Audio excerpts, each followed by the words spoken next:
Don't sweat the small stuff. It's all small stuff. Part 2. Chapter 2. Make peace with imperfection. I've yet to meet an absolute perfectionist whose life was filled with inner peace. The need for perfection and the desire for inner tranquility conflicts with each other. Whenever we are attached to having something a certain way, better than it already is, we are, almost by definition, engaged in a losing battle. Rather than being content and grateful for what we have, we are focused on what's wrong with something and our need to fix it. When we are zeroed in on what's wrong, it implies that we are dissatisfied, discontent. Whether it's related to ourselves, a disorganized closet, a scratch on the car, an imperfect accomplishment, a few pounds we would like to lose, or someone else's imperfections, the way someone looks, behaves, or lives their life. The very act of focusing on imperfection pulls us away from our goal of being kind and gentle. This strategy has nothing to do with ceasing to do your very best, but with being overly attached and focused on what's wrong with life.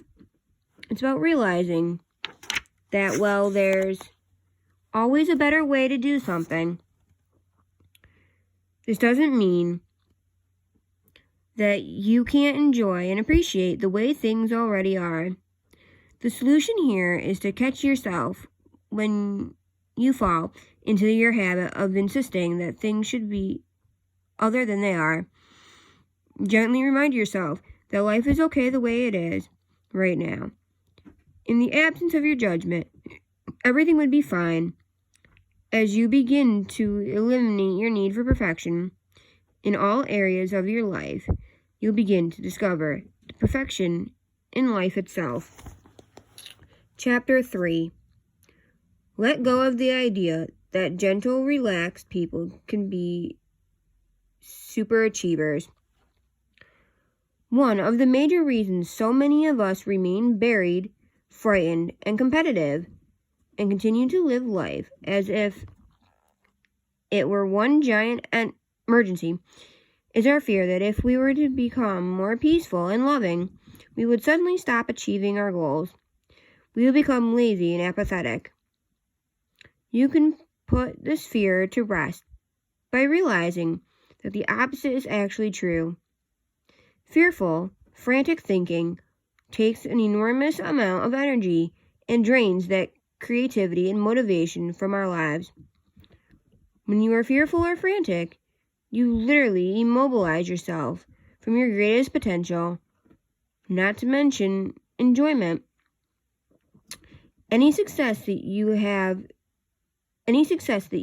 do have is despite your fear, not because of it. I have had the good fortune to surround myself with some very relaxed, peaceful, and loving people. Some of these people are best-selling authors, loving parents, counselors, computer experts, and chief executive officers. All of them are fulfilled in what they do and are very proficient at their given skill. I have learned the important lesson. When you have what you want, inner peace, you are less distracted by your wants, needs, desires, and concerns.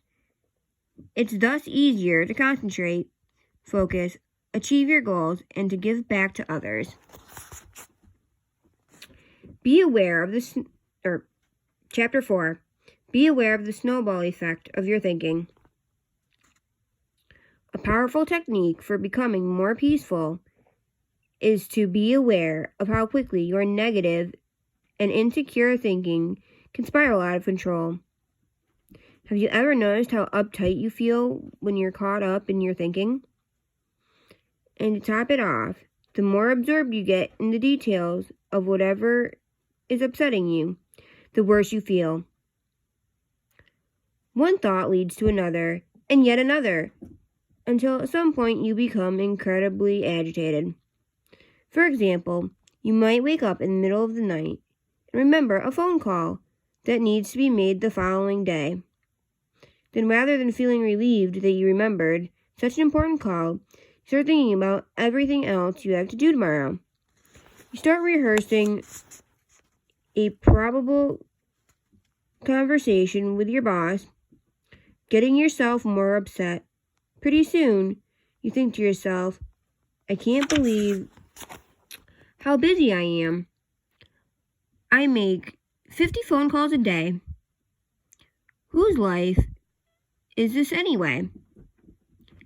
And on it goes until you're feeling sorry for yourself. For many people, there's no limit to how long this type of thought attack can go on. In fact, I've been told by clients that many of their days and nights are spent in this type of mental rehearsal. Needless to say, it's impossible to feel peaceful with your head full of concerns and annoyances. The solution is to notice what's happening in your head before your thoughts have a chance to build any momentum.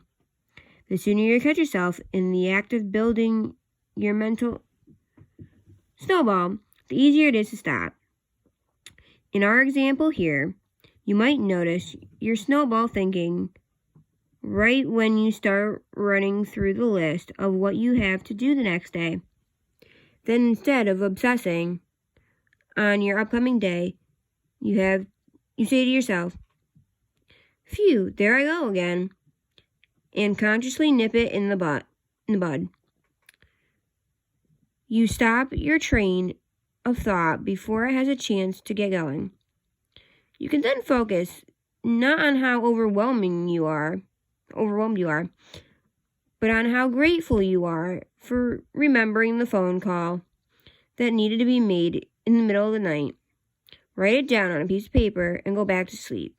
You might even consider keeping a pen and paper by the bed for such moments.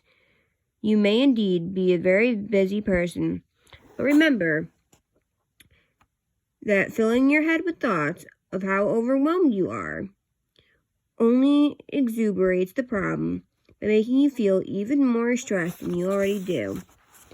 Try this simple little exercise the next time you begin to obsess on your schedule. You'll be amazed at how effective it can be.